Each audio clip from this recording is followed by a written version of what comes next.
Hello, dear fans, friends, and subscribers of Cricket Happenings. Welcome to your favorite Cricket Happening show here. This on a Sunday, and what a Cricket Happening show this is going to be. Well, it was studded. This particular Cricket Happenings show is really studded, I would say, because it was a stunning double century being made by Ben Stokes today, where England with Ben Stokes making the second fastest double century in the history of Test cricket.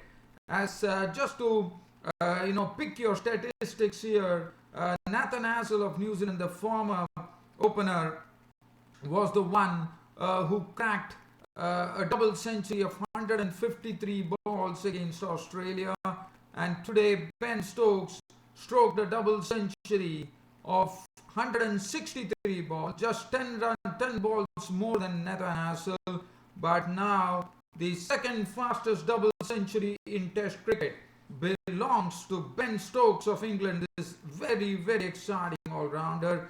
He went on to really smash the South African bowling all across the park, and he spared no bowlers, as finally he was run out for 258 of 198 deliveries, 34s and 11 stunning sixes hit by Ben Stokes with awesome power. And also the other thing was that Ben Stokes was getting his first maiden double century in Test cricket, and the man who was giving him company was Jonathan Bairstow, who was also caning the bowling, as he was really enjoying the company of Ben Stokes, and he was also really giving the ball quite a whack. As this partnership, Jonathan Bairstow went on to collect his maiden Test century, as he remained not out on a princely 150 with 18 fours and 2 sixes. And as this partnership kept on blossoming, frustrating the South African bowlers, and as you would remember, it was Ben Stokes and Jonathan Bairstow in the middle, when it was, I think it was Joe Root who left on day one with the England score on 223. And look at the damage that Ben Stokes in particular did to the South African bowling. And also look at what Jonathan Bairstow did, as both put on a record 399 runs partnership for the sixth wicket, which is an all-time record in Test cricket. And also what they did is they totally clobbered the bowling. It was Ben Stokes who was clobbering the bowling, and what a capital innings from Ben Stokes. This 399 part is the highest ever partnership for the sixth wicket, and Ben Stokes himself making the highest score by a number 6 batsman in Test cricket of 258 of 198 balls, 34s and 11 stunning sixes. And look at that effort from Ben Stokes. For me, it doesn't look like a test match. 258 smashed of 198 deliveries. And what a partnership. In fact, I would have said that they deserved a 400-run partnership. They just missed it by a whisker, by a single. And then Ben Stokes, the only way who could have been out in this particular innings is only one way, and that was being run out. And that's what precisely happened, as Ben Stokes was run out for 258 to the, I would say, to the extreme relief of the South African bowlers there, as he walked back, and that was it. As Alistair Cook, the English captain, declared the innings closed at 629 for 6. Jonathan Bairstow was nicely sitting on an unbeaten 150 with 18 fours and 2 sixes. Moeen Ali was not out or not. Innings declared. Now looking at the bowling card, 620, 399 runs partnership for the sixth wicket. And let's look at the bowling card. Monet Morkel was smoked for a straight six down the ground today by Ben Stokes. As I said, he spared no bowlers. Monet Morkel 29 overs, 5 maidens, 114 runs and 1 wicket. Morris was the one who Ben Stokes took a real special liking to Chris Morris bowling, and he actually, I would say, really made Morris submit himself, in the sense he forced him to submission as being the second worst bowling figures in Test cricket by a Test debutant bowler, as Morris his 28 overs cost him 150 runs with 3 maidens, and he picked up 1 wicket. The record stands in the name of one Australian cricketer, I reckon, or the New Zealander, I'm not really sure. His name was Parker, who has conceded 152, and Morris conceded 150 runs on his Test debut. Kagiso Rabada, the only man who looked like taking some wickets, 29.5 overs, 2 maidens. And let's talk about Morris and what Ben Stokes did to Morris. Well, as I said, Ben Stokes took a special liking to Morris bowling. He was really hitting him in a very ferocious manner all across the park, and Morris had his figures absolutely ruined on his Test debut. Kagiso Rabada also got some severe tap from Ben Stokes, as Ben Stokes sent one of the balls flying out of the ground. It went into a brewery which was outside the stadium. 29.5 overs, 2 maidens, 175 runs, and 3 wickets for Kagiso Rabada. Dan Peet was given cavalier treatment by Ben Stokes, as he found it very easy to actually lift Dan Peet into the stands on a regular basis, as Dan Peet 25 overs cost him 112 runs with 5 maidens and no wicket to show besides his name. Stan Van Zyl disappeared for 43 of his 10, 4 overs for 17 for Dean Elgar, and such was the damage that Ben Stokes wreaked on the South African bowlers, as England declared the innings closed at 629 for 6, and then came the South African batsmen to actually bat. And let us say that South African innings was, one probably thought that on a good batting pitch, the South African openers will be coming good and they would probably put up a formidable response, but that was not to be. And look at the way, I mean, this is something that South Africa would be really, I would be cursing their luck, but it was a bad judgment according to me. It was Stein Van Zyl.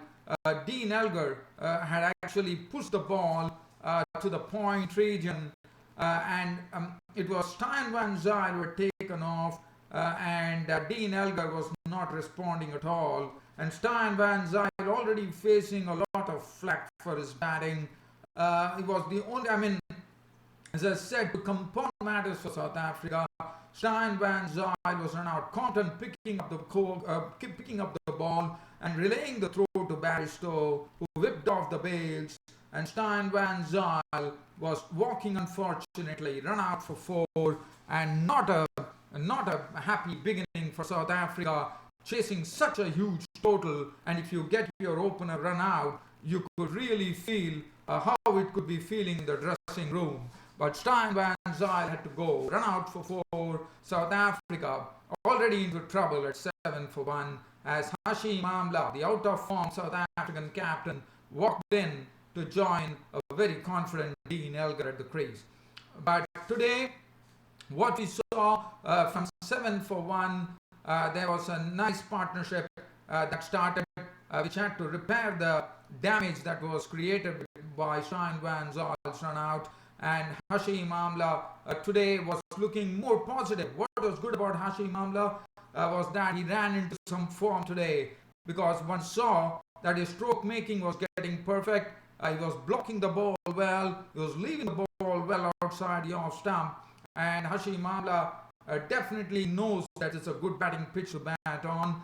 Decided to play his strokes, and let us say that the drishti magic that Hashim Amla normally provides was out into the open as he was confidently whipping the bowlers through the onside for boundaries, also driving very well. And he had hit 10 boundaries in a knock of an unbeaten 64. As things were looking good for the South Africans, the score had reached 85. Dean Elgar also getting some confidence going, was able to really play some effortless strokes down the offside. But as you know, predominantly Dean Elgar is very, very strong on the onside by clipping off his toes, which he was doing perfectly. And this partnership was really getting along very nicely until this happened, when a brilliant catch taken by Nick Compton. Now Ben Stokes was bowling his first over, and Ben Stokes struck the ball first up, as this ball from Ben Stokes was a ball outside the off stump. Dean Elgar tried to carve the ball through the gully region, and what a catch from Nick Compton, diving full length and picking it up meters before it hit the turf. A brilliant catch by Nick Compton, which saw the back of Dean Elgar. Compton bowled Stokes for 44 with 6 fours and 1 6. And finally, and then once again, South Africa looked in trouble at 85 for 2, facing such a mountainous task of actually scoring 430 runs to avoid the follow-on. Hashim Amla, as I said, was looking pretty good, which was really, really refreshing, I would say, for South Africa. AB de Villiers came in and he was dropped by Joe Root. That was a costly miss according to me, and looking at this batting pitch, it could well prove costly. And AB de Villiers survived the day with an unbeaten 25 with 3 fours. Hashim Amla was not out on 64. This partnership had already added 56 runs for the third wicket, as South Africa closed the day on day 2 at 141 for 2, with Hashim Amla not out 64, AB de Villiers not out 25. And as far as the bowling figures were concerned, James Anderson 9 overs 2 minutes none for 24, Broad 9 overs 2 minutes none for 32, Moeen Ali bowled 9 overs 1 minute none for 30. Stephen Finn, I thought, really gave a very, very tough time to Dean Elgar by actually hitting him on his anatomy. But I thought Dean Elgar is a very gutsy cricketer, took a lot of things on his anatomy, and in 1 over he was really severely tested. For me, the best bowler was Stephen Finn, 9 overs 1 minute none for 30. Anderson was lucky, as Joe Root actually grasped that catch of AB de Villiers. Joe Root 1 over for 3 runs, and Ben Stokes 6 overs 1 minute and 1 for 20. And as I said, England are absolutely on the driver's seat here. South Africa have 488 runs, but the first goal for them will be to get to 430 runs to actually avoid the follow-on, and that is going to be their first lookout. And well, it all depends. As I said, it's a batting pitch. Hashim Amla and AB de Villiers are still there at the crease, and they have to really do what maybe not in an aggressive fashion, but probably in a more sedate fashion, as they have to get probably a very, very huge partnership, probably 300-run partnership, and then probably they could probably avoid the follow-on. So a Herculean task lies ahead as far as South Africa is concerned. And England are, I would say, they are absolutely looking, I would say, absolutely looking ominous now. Okay, now let's get out from here and let's get on to the first day's play in the final test match between West Indies and Australia, played at the Sydney Cricket Ground for the Frank Worrell Trophy. Yesterday was day 1, and it was West Indies who had the luck with the toss. They elected to bat first. They made a change. Rajendra Chandrika was dropped. Shai Hope was taken in. So Shai Hope and Craig Braithwaite opened the innings, but the first wicket goes was Shai Hope, who looked good in his brief stay at the crease, but then Hazlewood forced him to edge a delivery behind the stumps. Neville picked up the catch.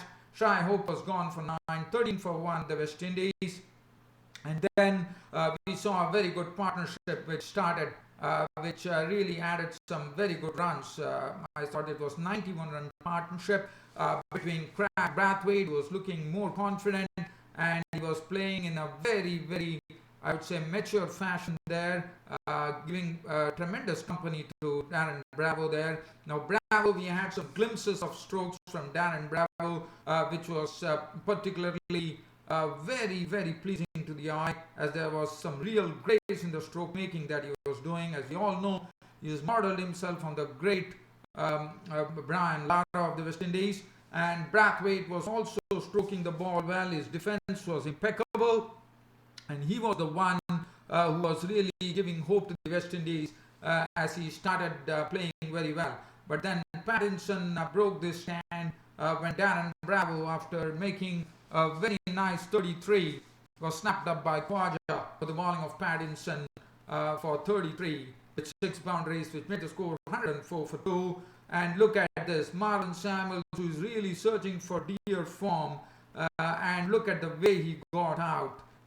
Now this is something that will prey on Samuels' mind, as there was a misunderstanding between Brathwaite and Samuels, and it got Samuels run out through a Hazelwood-Neville combination for 4, which made the score 115 for 3.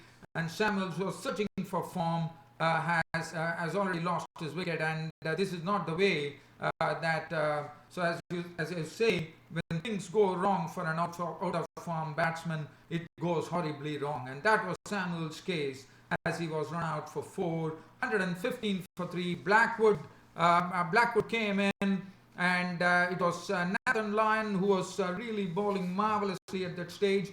And this pitch was definitely showing signs of turn right from the first day, because we saw Nathan Lyon get some sharp turn from outside the off stump, and that was one of those deliveries that had Blackwood really groping, as the ball really had some significant turn, and Blackwood's stumps were knocked off for 10 with 2 boundaries. So that made it 131 for 4.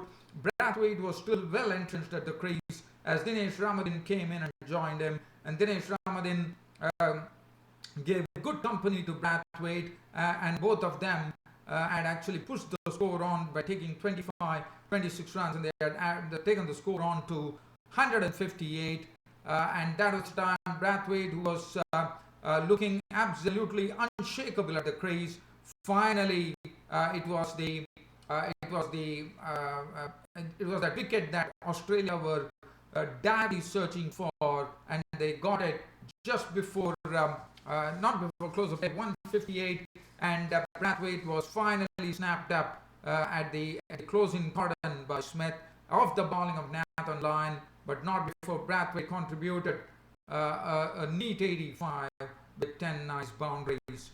So that made it 158 for 5, and Jason Holder, the captain, definitely disappointed, because O'Keefe finally got his first wicket as he was snapped in at the forward shot, like Burns, who has really improved his catching a notch, I would say, and learning from experience, definitely, as Jason Holder prodded at a delivery from the left-arm spinner O'Keefe, and O'Keefe picked up his first wicket. So O'Keefe coming into the side today. Caught Burns bowled O'Keefe for 1. So definitely Australia sussing up things very well, and they know for a fact that the Sydney cricket ground is going to afford spin, as they've already seen the ball is being turning right from the first day. And I think, and for West Indies, unfortunately, they don't have a lot of spinners, in the sense they have Jamal Warrican, but one would have probably thought that Devendra Bishu would have been a nice candidate, but I'm told that he was injured, and that's the precise reason he couldn't play. Very sad there, and I think Australia are looking much more stronger as far as the spin department is concerned. So Jason Holder was gone for 1, and then at that time it looked like probably Australia might tighten up matters here, but as you remember, the guy who on his test debut in the previous test got a maiden 50, and also brings the sort of the West Indian aggression that has been lacking in the West Indies side. I'm talking about Carlos Brathwaite, who's a very aggressive bloke, and he showed that aggression right there in the middle as he started smacking O'Keefe for boundaries and sixes, as O'Keefe was sent soaring into the stands for 2 enormous sixes, and then he also started caning him with a lot of boundaries, as Brathwaite finished on on a very enterprising 35. I mean, he didn't really look at the situation. He decided that the only way that he's going to approach the Australian bowlers is going to be having a gung-ho approach, and that's what he precisely did, as this partnership really went on merrily thanks to Brathwaite getting some strokes in a very, very aggressive fashion. As this partnership added, I think, took the score from 159 to they have added 48 runs for the 7th wicket, as finally, with Dinesh Ramadhin blocking it out there, the West Indian team closed the day at 207 for 6. Brathwaite was not out on 35 of as many balls, with 4 fours and 2 cracking sixes of O'Keefe, and Dinesh Ramadhin blocking it out there, not out on 23 with 2 boundaries. So West Indies definitely surviving in the end, with even though they were struggling at 159 for 6, thanks to Brathwaite getting a bit aggressive. The score at 207 for 6. As far as the Australian bowling was concerned, Hazelwood 12 overs 2 maidens 1 for 35, Pattinson 13 overs 2 maidens 1 for 41. But Nathan Lyon has said the ball is definitely turning here at SCG right from the first day. 32 overs, 11 maidens, 68 runs and 2 wickets, and in the course of it, Nathan Lyon picked up his 100th Test wicket too. Mitchell Marsh 4 overs 1 maiden 1 for 15, and Steve O'Keefe getting his first wicket, 14 overs 4 maidens 1 for 42. So the second day's play, would be hoping that Brathwaite and Ramadhin could really carry it on further, and because runs are required, because they need to get a lot of runs, because this pitch has already started turning, and one hopes that if at all West Indies could get could reenact what they did in the second innings in the second Test match, and in the first innings, I suppose, in the second Test match, where the tail could really wag, like Kemar Rose, Jerome Taylor, and Jamal Watkins could contribute, and Brathwaite and Ramadhin could probably push the score towards 250, 275, and then they could probably end up with a respectable score against the Australians. But well, all in all, it should be an interesting day's play coming up. As far as the second day's play is concerned, in the final Test match here at the SCG. On this note, dear fans and subscribers, it's time for me to say goodbye on this Cricket Happening show today. Hope you all liked it, and I'll be there with more Cricket Happenings tomorrow. Till such time that happens.